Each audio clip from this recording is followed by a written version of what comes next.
할렐루야. 아멘. 오늘은 로마서 1장 말씀을 가지고 오타니의 능력, 복음의 능력이라는 제목으로 함께 은혜 나누도록 하겠습니다. 오늘은 미주세안교회의 생일이에요. 2007년 4월 29일 한국 세안교회의 후원과 주심 목사님 가정 그리고 개척자들의 헌신으로 이곳에 미주세안교회가 세워졌습니다.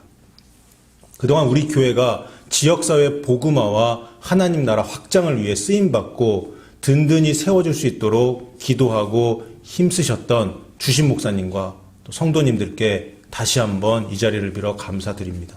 제2의 도약을 위해 그리고 성장하고 부흥하는 미주세안교회가 될 수 있도록 기도하면서 함께 나아갔으면 좋겠습니다. 여러분, LA 다저스의 쇼헤이 오타니라는 야구선수를 아실 겁니다. 2018년부터 2023년까지는 LA 에인절스에 있다가 올해 초 LA 다저스와 10년 계약을 체결했어요. 계약금이 7억 달러, 한국 돈으로는 9,600억, 약 1조 정도가 됩니다. 세계 프로 스포츠 역사상 가장 큰 금액이에요. 축구의 신 메시의 연봉을 뛰어넘었습니다. 계약금을 바로 받게 되면 LA 다저스의 팀 자금 운영에 지장이 있을 수 있기 때문에 오타니 쪽에서 제안을 했다고 하는데 10년 동안 연봉을 27억씩 받다가 10년 후에 후불로 나머지 돈을 받기로 하는 지급유예 계약을 했다고 합니다. 그만큼 오타니는 돈보다는 야구를 더 사랑하는 사람 같습니다.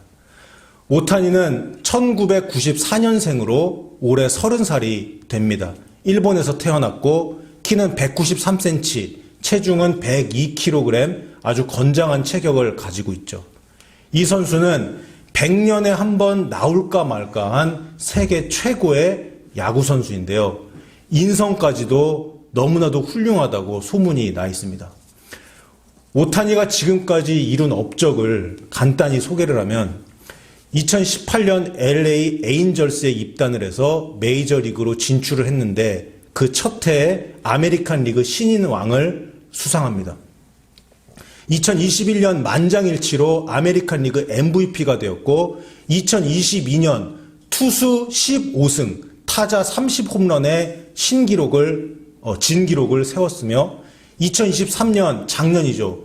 투수 10승, 타자 40홈런 및 아시아 출신 최초 홈런왕을 달성했습니다. 그리고 MLB 역사상 최초로 만장일치 MVP를 한 번 더 수상을 했습니다. 그러니까 MVP를 총 2번을 한 거죠. 엄청난 기록들입니다. 가장 놀라운 점은 오타니가 투수와 타자 모두를 잘한다는 데 있습니다. 그런데 지난 시즌 끝날 무렵에 오타니가 부상을 당했어요. 팔꿈치 수술을 했는데 그래서 LA 다저스에서의 첫 시즌 2024년 시즌에는 올해죠. 투수로 등판하는 일은 없고 지명 타자로만 전념하기로 그렇게 했고 내년 2025년 시즌부터 투수로도 활약할 것으로 보입니다.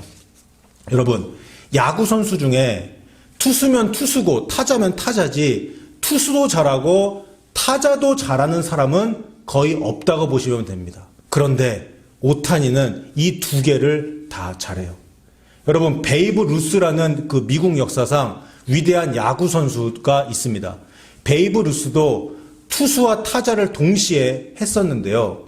오타니는 베이브 루스라는 이 위대한 야구 선수를 넘어설 것으로 보입니다. 아니, 이미 넘어선 것 같습니다. 여러분, 오타니의 등번호가 몇 번인 줄 아십니까? 몇 번이에요? 17번이에요. 오타니 등번호는 그 에인절스에서도 17번이었고 다저스에서도 17번입니다. 제가 4월 초부터 창립 17주년 기념 예배 설교에 대해서 생각을 하고 묵상하고 기도할 때마다 계속 오타니가 떠오르는 거예요. 17번 오타니가 떠올랐어요. 성령님께 물었습니다. 성령님, 4월 28일 날 창립 기념주일 날 복음에 대해서 지금 설교를 하려고 하는데 왜 최고의 야구 선수 다저스의 오타니가 떠오릅니까? 17번 등번호와 17주년 말고는 무슨 연관이 있습니까? 그렇게 질문하고 기도하고 고민하다가 깨달았어요.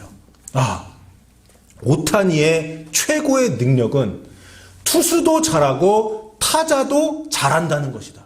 그래서 오타니가 진정한 능력자인 것이다. 사도 바울은 로마서 1장 16절에서 복음은 하나님의 능력이라고 말하는데, 그 복음의 능력은 첫째, 죄 용서하는 능력이고, 둘째, 하나님의 자녀가 되는 능력이구나, 이것을 깨달았어요. 여러분, 그래서 오늘 설교 제목이 오타니의 능력, 복음의 능력입니다. 오타니는 투수도 잘하고 타자도 잘하는 이 두 가지 능력을 가졌고, 복음은 죄 용서하고 하나님의 자녀로 만들어주는 이 두 가지 능력을 갖고 있습니다. 여러분 믿습니까? 자, 이제 본론으로 들어갈게요.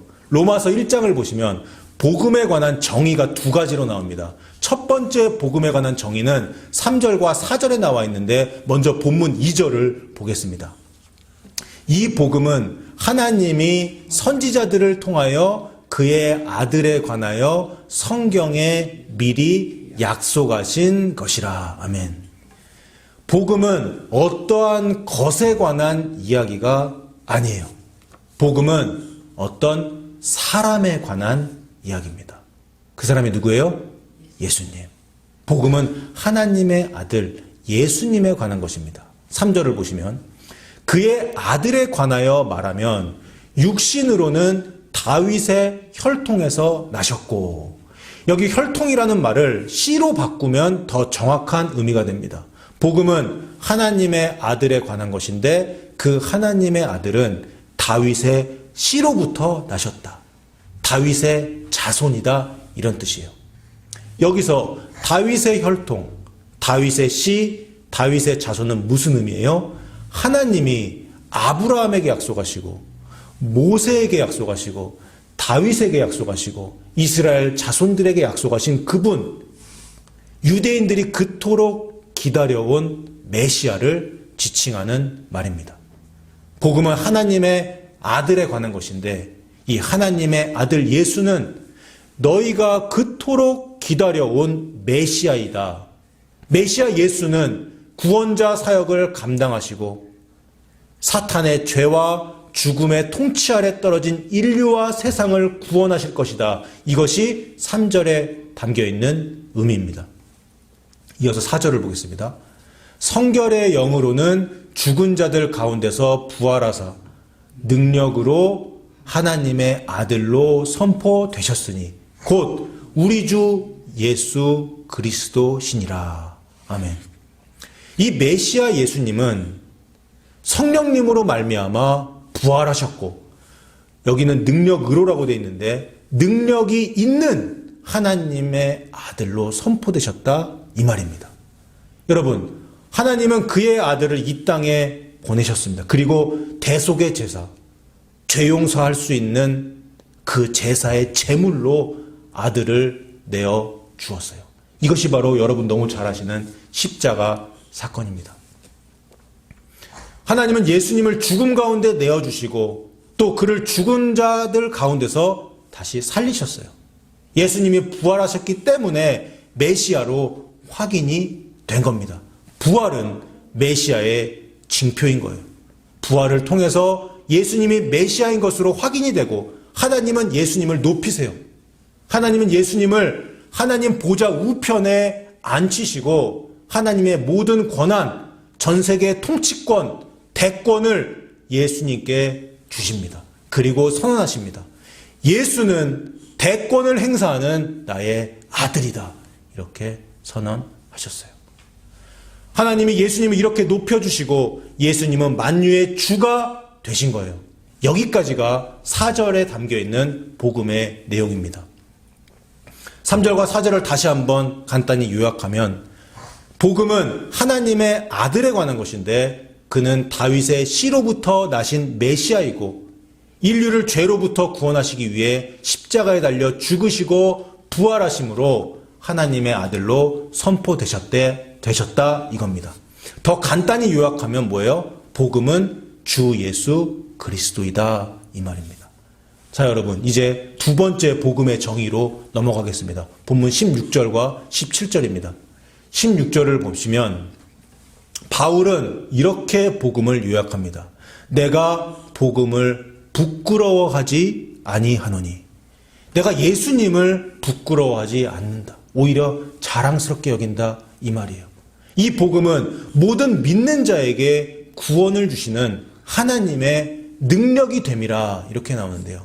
여러분, 복음이 뭐라고요? 하나님의 능력이래요. 왜 하나님의 능력이에요? 믿는 자에게 구원을 주시기 때문입니다. 뭘 믿는 거예요? 복음을 믿는 거예요.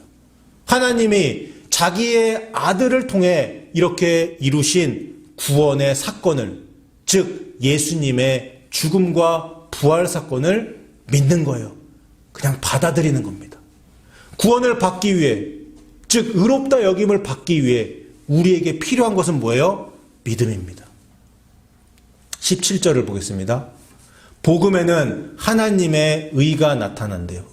그래서 믿음으로 믿음에 이르게 한대요. 기록된 바 오직 의인은 믿음으로 말미암아 살리라 함과 같으니라 이렇게 나오는데요. 바울이 하박국, 구약에 있는 하박국서 2장 4절 말씀을 인용해서 이신칭의의 이 대원칙을 천명합니다. 여기에 구원론, 칭의론이 다 들어있어요. 여러분, 우리에게 가장 중요한 것이 뭡니까? 구원받는 거예요. 신앙생활 왜 합니까? 구원받기 위해서 하는 거예요. 나중에 저 천국에서 주님 만나기 위해서 신앙생활 하는 거예요.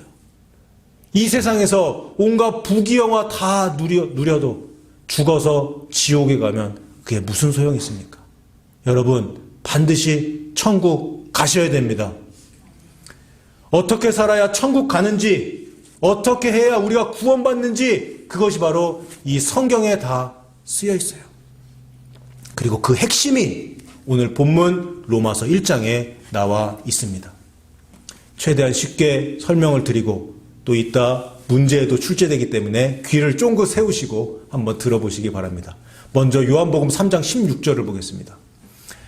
우리 한번 같이 읽어볼까요? 시작. 하나님이 세상을 이처럼 사랑하사 독생자를 주셨으니 이는 그를 믿는 자마다 멸망하지 않고 영생을 얻게 하려 하심이라. 아멘. 여기 나오는 세상은 온 인류라고 보시면 됩니다. 와닿지 않으시면 세상에다가 여러분의 이름을 넣으시면 됩니다. 하나님이 김재현을 이처럼 사랑하사 독생자 예수님을 주셨으니. 여러분, 하나님이 유대인들을 사랑하셨어요. 온 인류를 사랑하셨어요. 그리고 여러분 한 영혼 한 영혼을 사랑하세요. 그래서 예수님이 이 땅에 오신 겁니다. 예수님은 이 땅에서 하나님 나라 복음을 선포하셨고 죽음과 부활을 통해서 하나님의 아들로 인정을 받으셨어요. 그리고 만유의 주로 높임을 받으셨습니다. 이것이 복음의 내용입니다. 그를 믿는 자마다, 예수님을 믿는 자마다, 복음을 믿는 자마다 구원받는다고 요한복음 3장 16절에서 말하고 있습니다. 여러분, 출발은 하나님의 사랑이에요. 구원의 출발은 하나님의 은혜입니다. 우리를 향하신 하나님의 그 사랑과 그 은혜로 인해서 예수님이 이 땅에 오셨고 복음이 우리 귀에 들려진 거예요. 여기서 바로 구원이 선물, 구원이 은혜라는 그 진리가 나옵니다. 예수님이 선포하시고 제자들이 선포했고 사도 바울이 선포했고 수많은 예수님의 증인들이 선포한 그 복음은 하나님의 구원 행위였습니다. 여러분, 아브라함에게 선포되었던 복음은 뭘까요? 나이가 80대 중반의 아브라함과 70대 중반의 사라, 지금까지 자식을 낳아보지 못했던 이 부부에게 하나님 뭐라고 말씀하세요? 너의 후손이 하늘의 별과 같이 될 것이다라는 약속을 주셨어요. 그들에게 이것이, 이 약속이 복음이었습니다. 아브라함은 그것을 믿었습니다. 상속자를 주신다는 하나님의 약속을 믿었고 그 복음의 능력을 받아들였습니다. 그리고 아브라함은 믿음으로 의롭다 여김을 받았어요. 그러면 모세를 통해서 이스라엘 백성이 하나님과 시내산 언약을 맺을 때 이때 복음은 뭐였을까요? 하나님의 구원 행위가 무엇이었습니까? 하나님이 애굽의 압제로부터 이스라엘 백성들을 구출하신 출애굽 사건이 바로 하나님의 구원 행위였습니다. 지난주 사랑의 언약식에서 말씀을 드렸죠. 하나님은 모세를 중매자로 하여서 이스라엘 백성들과 생명 다해 사랑하겠다는 결혼 서약을 하셨어요. 여기서 어떤 약속을 이스라엘 백성들에게 해주셨습니까? 출애굽기 19장에 보면 하나님인 내가 너희를 내 소유로 만들겠다. 너희를 제사장 나라로 만들겠다. 그리고 너희는 거룩한 백성이 될 것이다라는 이 엄청난 약속을 주셨습니다. 이스라엘 백성들이 어떻게 반응했어요? 네, 하나님, 우리가 십계명 등 주님이 주시는 율법을 잘 지켜서 그 복을 받겠습니다라고 복음을 받아들였습니다. 이게 뭐예요? 하나님의 구원행위, 하나님의 축복을 믿음으로 받은 거예요. 이번에는 다윗 언약을 한번 살펴보겠습니다. 하나님이 다윗에게 어떤 약속을 주셨나요? 너의 씨, 너의 자손을 세워서 그의 나라를 견고하게 하고 그 나라의 왕위를 영원히 견고하게 할 것이다. 이 약속을 주셨습니다. 다윗은 나단 선지자로부터 이 하나님의 약속을 받았어요. 그리고 그 약속을 받으면서 그 약속을 믿었습니다. 그의 아들 솔로몬의 삶 가운데 그 약속이 1차적으로 이루어졌고 예수님이 이 땅에 오심으로 그리고 예수님이 죽으시고 부활하시고 하나님의 아들로 선포되심으로 그 다윗 언약, 그 다윗에 향한 그 약속이 완전히 성취됩니다. 그럼 여러분, 우리에게는 어떤 복음이 선포된 겁니까? 어떤 약속이 있었나요? 예수님이 이 땅에 오셨는데 우리가 그분을 믿으면 예수님을 임금님과 구세주로 영접하면 구원받는다는 약속이에요. 우리 주 예수 그리스도로 인하여 구원의 길이 활짝 열린 겁니다. 이것이 하나님의 은혜이고 이것이 우리를 향한 하나님의 사랑이며 이것이 복음입니다. 여러분 믿습니까? 예수님을 믿으면 예수님을 영접하면 구원받습니다. 의롭게 됩니다. 그런데 구원받기 위해서 어떠한 행위가 필요하지 않아요. 그저 받아들이면 돼요. 예수님을 신뢰하면서 받아들이면, 즉 마음으로 예수님을 영접하고 마음으로 예수님을 믿고 입으로 예수님을 주로 고백하면 구원을 받습니다. 성경에 쓰여져 있습니다. 의롭게 됩니다. 여기서 구원받는다는 것은, 의롭게 된다는 것은 두 가지 의미를 가지고 있어요. 하나는 뭐예요? 죄 용서 받은 거예요. 죄 용서. 아담 이래로 인류는 모두 죄인입니다. 죄의 종로로 탈 수밖에 없는 존재예요. 그리고 이 죄의 문제를 인간의 힘으로 해결할 수가 없어요. 그래서 하나님이 예수님을 보내주신 겁니다. 이 죄의 문제를 해결해 주시기 위해서. 이걸 해결해 주시기 위해 예수님이 오셨고 예수님이 모든 죄를 짊어지시고 십자가에 달려 죽으심으로 우리의 죄의 문제가 해결되었습니다. 우리가 예수님을 믿으면 우리의 죄를 용서받는 거예요. 유죄 판결을 받아서 지옥으로 갈 수밖에 없는 우리를 예수님의 대속적인 죽음이 우리에게 무죄 판결을 가져다 준 거예요. 그래서 우리가 의롭게 됩니다. 언제 이런 칭의의 효과가 발생하나요? 믿었을 때, 예수님을 영접했을 때, 어린아이처럼 예수님을 그냥 받아들였을 때, 오직 믿음으로 우리는 죄 용서를 받습니다. 그래서 복음은 능력인 것입니다. 자, 그럼 두 번째로 복음을 믿었을 때 어떤 효과가 나타납니까? 복음을 믿는다는 것은 예수님을 영접하는 것이기 때문에 예수님을 영접하면 하나님과 예수님을 영접한 그 사람이 어떤 관계를 맺게 돼요. 하나님과 어떤 관계를 맺게 돼요. 예수님을 믿기 전에는 하나님과 나와 아무런 관계가 없습니다. 왜요? 죄로 인해서 하나님과 나 사이에 담이 있어요. 담이 있기 때문에 하나님과 어떤 관계를 맺을 수가 없어요. 그런데 예수님이 십자가에 달려 죽으시고 부활하심으로 이 막힌 담이 완전히 없어진 거예요. 예수님을 믿음으로 말미암아 하나님과 나와의 관계가 맺어지는 겁니다. 이게 뭐예요? 창조주 하나님과 피조물인 나 사이에 맺어지는 언약 관계입니다. 더 직접적으로 이야기하면 뭐예요? 하나님의 자녀가 되는 거예요. 하나님의 자녀가 된다는 것은 뭡니까? 하나님의 상속자가 된다는 겁니다. 하나님의 상속자가 되면 하나님 것이 곧 내 것이에요. 왜요? 하나님으로부터 상속을 받으니까요.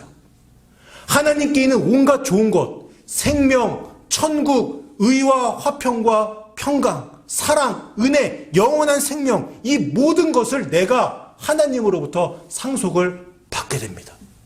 예수님이, 복음이 하나님의 자녀가 되는 권세를 줄 수 있는 능력이 있기 때문에, 그래서 복음은 능력인 것입니다. 요한복음 1장 12절에서도 그것을 말해줘요.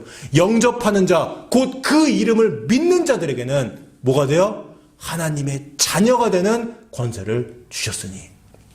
여러분, 형법적으로 우리가 죄 용서받고 민법적으로 우리가 하나님의 자녀가 됐는데 우리의 어떤 행위가 필요합니까? 전혀 없습니다. 우리는 복음을 믿은 것, 예수님을 영접한 것뿐이에요. 모든 믿는 자에게 구원을 주시는 하나님의 능력, 복음은 그래서 차별이 없는 모든 이들이 누릴 수 있는 구원입니다. 우리의 노력이나 율법의 행위가 아니라 믿음만 있으면, 예수님을 어린아이처럼 그저 영접하면 구원을 받습니다. 그래서 구원은 선물이고 은혜입니다. 여러분 믿습니까? 사랑하는 여러분, 그동안 말씀드렸던 구원의 공식 아시죠? 구원의 공식 뭐죠?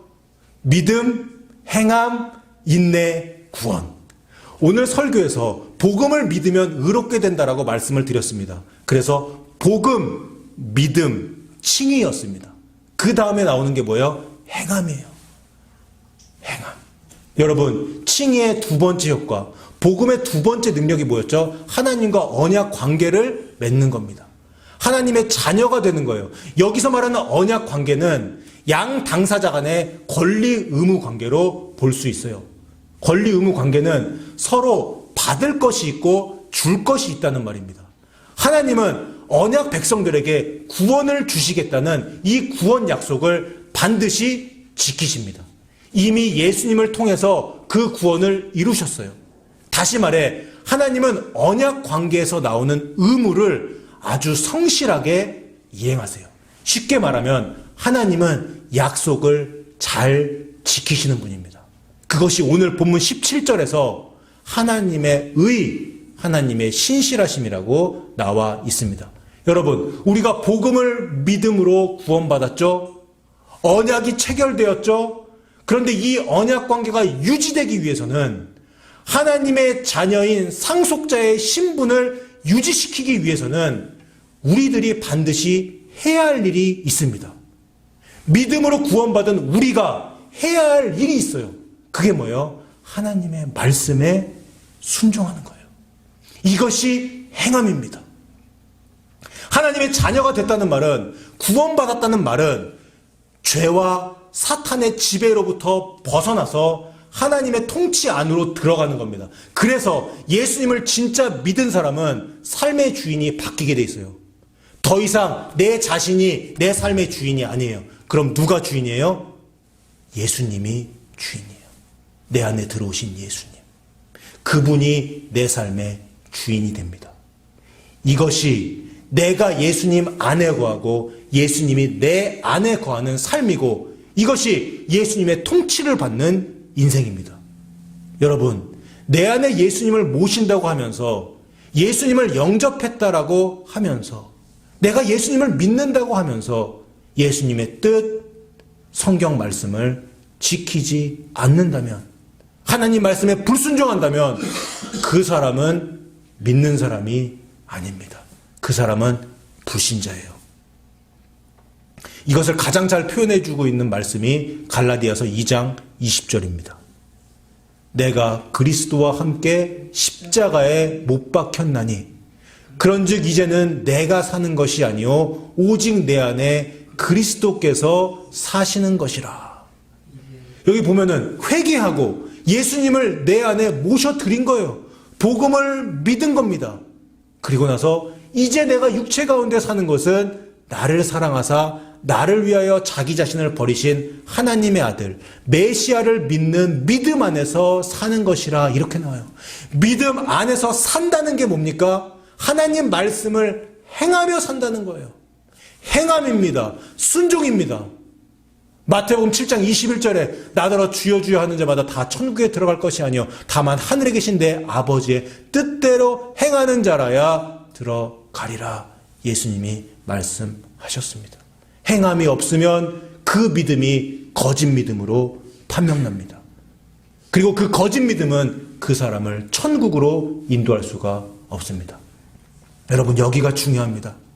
우리가 구원받은 이후에, 우리가 하나님의 은혜로 믿음으로 의롭게 된 이후에 말씀을 행하지 않는다면, 즉 말씀에 순종하지 않는다면, 즉 죄를 끊어버리지 못하고 죄 가운데 그대로 거한다면 칭의의 두 가지 효과, 죄 용서와 언약 관계가 취소됩니다.